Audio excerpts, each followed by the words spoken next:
Olá, meu povo, sejam bem-vindos aqui no canal Cido Assis. Quero dar as boas-vindas a todos, todas, todos vocês, principalmente aqueles que se inscreveram aqui no canal. E já pedindo que, se você ainda não estiver inscrito no canal, se inscreva e vai dando aí o seu like. Hoje, notícias de domingo. Hoje, dia 17 de novembro. E eu vou trazer até aqui como principal notícia para esse domingo o que aconteceu nessa semana que já está terminando. O atentado que foi provocado com bombas pelo tal do tio França. Esse atentado que tinha como mira o Supremo Tribunal Federal. Então esse foi assim um acontecimento que chamou a atenção de todo mundo e que vem chamando a atenção até nesse momento sobre casos como esse que aconteceu em Brasília. A situação que a gente tem visto assim, quando vê um cara igual esse, que chega com sacola cheio de explosivos, lembra muito de atentados que já aconteceram, inclusive no Oriente, no passado, onde nós tínhamos uma diversidade de atentados que acontecia em restaurantes, tá certo? Que acontecia em diversos lugares das cidades, acontecia esse tipo de situação. Mas voltando ao assunto, então, essa situação terrível que, aconteceu e que esse tal de tio França foi, então, a pessoa que agiu, tá? Que agiu no sentido de praticar mesmo um ato que vamos chamar assim um ato terrorista, porque a característica do que aconteceu não foge muito o entendimento de um terrorismo, tá? Não foge muito. Isso há muitas reflexões que saem, que já estão tendo por aí, sobre a quantidade de pessoas que estão também nesse mesmo caminho do tio França. Porque a pergunta que se possa fazer é assim: será que esse tio França ele está sozinho? Era apenas ele? Ou será que tem mais gente? A gente sabe que aqui no Brasil muitas situações absurdas já aconteceram, que vocês sabem muito bem. Basta vocês lembrar o tal do caminhão de bomba que está lá no aeroporto de Brasília, né? Que estava ali próximo ao aeroporto de Brasília.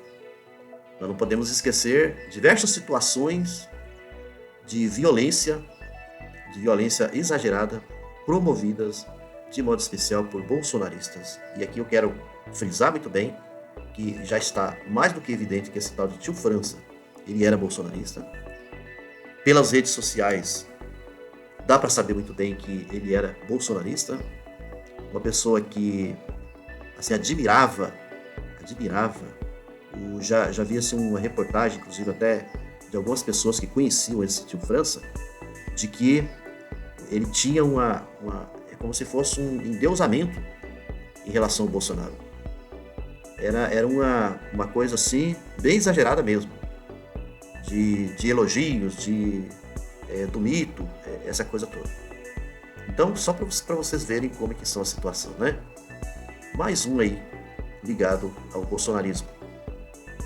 Então a gente não sabe daqui para frente do que essa gente é capaz, o que precisa mesmo, assim, que se tome uma atitude em relação a situações como essa, mas a atitude que a gente está colocando aqui não é essa atitude apenas de dizer que está sendo investigado, sabe essa coisa que às vezes a gente vê muito pela imprensa, né? O recado que é passado pela justiça, o caso está sendo investigado. E aí esse caso que está sendo investigado, passa o tempo, depois todo mundo esquece e nada acontece. Então casos como esse do tio França chama-se a atenção por uma série de situações que não podemos fechar os olhos diante de tudo isso. Porque o perigo é iminente. O perigo é iminente. E olha que eu vou falar uma coisa para vocês. Um perigo que pode ser pro Lula. E ali, como foi o STF, porque essa história do STF já vem, não de hoje, essa gente que se articulam para poder invadir o STF. Basta vocês lembrarem da loira, né? Estão lembrados da loira? Da loira toda armada, com um bando de pessoas bombadas que queriam invadir o STF e acamparam lá de frente ao STF. Então, se a gente vai, assim, em termos de número, se a gente vai enumerando uma série de situações que já aconteceram, significa que possivelmente mais outras situações complicadas poderão acontecer. E aí? Qual será a reação da justiça diante de uma situação como essa? E nesse momento que acontece esse terrorismo, essa coisa provocada por esse tio França, lá no Congresso Nacional tem um projeto de lei, tá, que está passando primeiramente pela Câmara Federal para anistiar todos os que praticaram os atos lá de 8 de janeiro, que também a gente considera como atos terroristas, das invasões, aquela coisa toda, lá no 8 de janeiro, que foi nos Três Poderes, na Praça dos Três Poderes, todas as arruaças que foram feitas, toda a bagunça que foi feita, aquela coisa toda.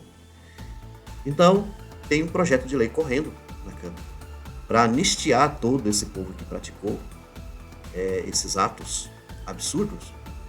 E vejam bem, o projeto prevê também anistiar o Bolsonaro. O Bolsonaro também seria um dos anistiados. Ou seja, seria o principal, né, dessa anistia. Essa anistia que seria, então, atribuído aí ao Bolsonaro. E agora vejam bem, com uma situação como essa, desse tio França, será que ainda terão a coragem de dar continuidade a um projeto como esse? Um projeto de anistia? De anistiar toda essa gente? Se no Brasil, de repente, acontecer qualquer coisa que pese para o lado dessa anistia, para anistiar essa gente toda, anistiar, por exemplo, até o Bolsonaro, então significa que estamos entregando de mãos beijadas o Brasil para essa gente. É como se estivéssemos assinando uma carta branca para essa gente, para fazer e desfazer o que quiser fazer aqui no Brasil. Em termos de destruição, para que essa gente possa fazer o trabalho destrutivo que já tinha começado com o Bolsonaro no seu período de presidente da República. A gente sabe do quanto de destruição que aconteceu aqui no nosso país. Olha que situação que nós passamos no período do bolsonarismo. Situação difícil. E aí você via lá naquele período do Bolsonaro, no período que o Bolsonaro foi presidente, quando ele vinha nas redes sociais, aquele linguajar absurdo, de xingamentos,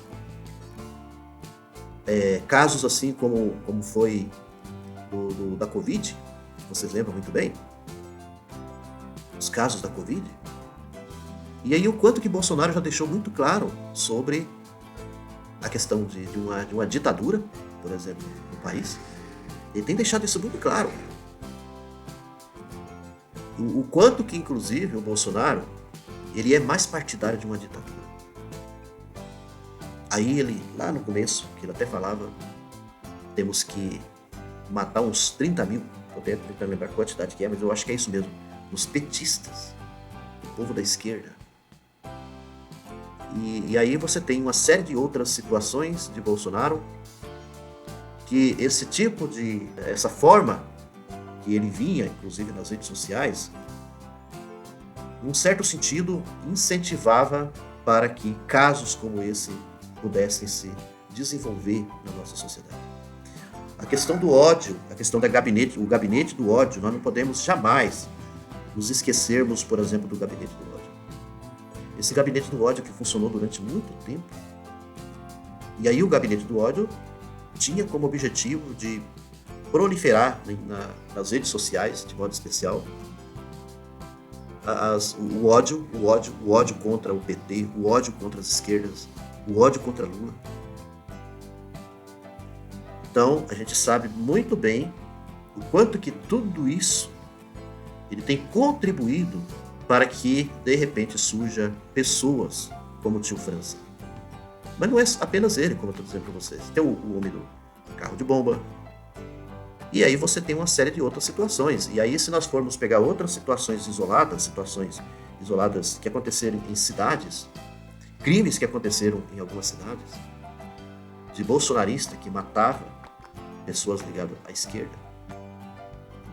E nós tivemos lá no Paraná o caso daquele rapaz, tá? Que o nome aqui agora eu não vou me recordar, mas vocês sabem muito bem. O rapaz do PT que estava no seu aniversário e que o bolsonarista passou por lá, e entrou na festa, atirou e matou. Então, aí pegando situações como essas, se vocês forem fazer uma busca, vocês vão encontrar uma série de situações de ameaças de mortes também a pessoas ligadas à esquerda, ligadas ao PT. Aqui em Mato Grosso nós tivemos casos também do que aconteceu, né? Tem aquele caso se eu não estou me enganado, porque aqui eu estou só na base da recordação, tá, gente? Às vezes eu posso me enganar em algumas coisas, mas assim, o rapaz que foi morto com o machadinho, eu acho que deve ser um machadinho, né? Estou tentando me recordar aqui, eu acho que era um machadinho. Ou seja, ele foi assassinado de forma bem terrível. E recentemente tivemos um caso de uma pessoa ligada ao LGBT, que, se eu não estou enganado, foi aqui no norte de Mato Grosso. Se eu não estou enganado, pode ser que seja Sinop, tá? Pode ser, não tenho tanta certeza. Mas esse caso que aconteceu aqui no Mato Grosso, de estrangulamento, essa pessoa também, além de ser ligado ao LGBT, era uma pessoa de esquerda. Então vocês estão vendo que a situação não é tão simples, igual muita gente imagina. Essa situação ela é muito delicada, é muito complicada. E é preciso que as próprias instituições, principalmente da justiça, haja no sentido de agir de forma contundente, de forma bem firme mesmo, contra todas essas situações. E eu, encerrando aqui, vou dizer para vocês, uma das coisas que precisa acontecer são as condenações do 8 de janeiro. As condenações. E que condenações que eu estou falando? Professor Cido, mas tem um monte de gente que já foi condenado. Não estou falando das condenações das pessoas que estão mais embaixo. Eu estou falando das condenações dos que estão mais em cima, dos mandantes, de quem foram os principais mentores de tudo que aconteceu no 8 de janeiro. Então, do que eu estou falando? Bolsonaro principalmente precisa ser condenado. E aí também esses generais que fizeram parte desse golpe, que ajudaram a articular o golpe, precisam ser condenados. Tá certo? Precisam ser condenados. E aí o que eu estou colocando aqui tem em vista a condenação que deverá ser apresentado pela Procuradoria-Geral da República. Então, pela Procuradoria-Geral da República. E a condenação precisa acontecer. É isso que o Brasil está esperando. E ainda mais com uma situação como essa que aconteceu, desse tio França, agora é que precisa dar mais urgência, ter uma certa urgência para que essas condenações possam acontecer. Por isso aguardamos, então, a ação da Procuradoria-Geral da República. Uma ação mais contundente. Porque se nós ficarmos também esperando, nós vamos ficar esperando até quando? Até quando acontecer novamente mais outro atentado? Nós vamos ficar esperando até quando, de repente, essa gente toda é anistiada? A anistia, de repente, ela aconteça? Nós vamos ficar esperando isso? Não. Tá bom? É isso aí. Um grande abraço. Desejasse um ótimo domingo para vocês, pelo menos uma finalização de domingo. Eu acabei gravando um pouco mais tarde nesse vídeo, tá? Isso porque realmente eu não pude gravar mais cedo, tá? Eu acabei gravando um pouco mais tarde. Mas mesmo assim, um ótimo encerramento de domingo. Tudo de bom para todos vocês. E amanhã estamos de volta, então, aqui no canal. Olha o barulho das bolas. Um abraço.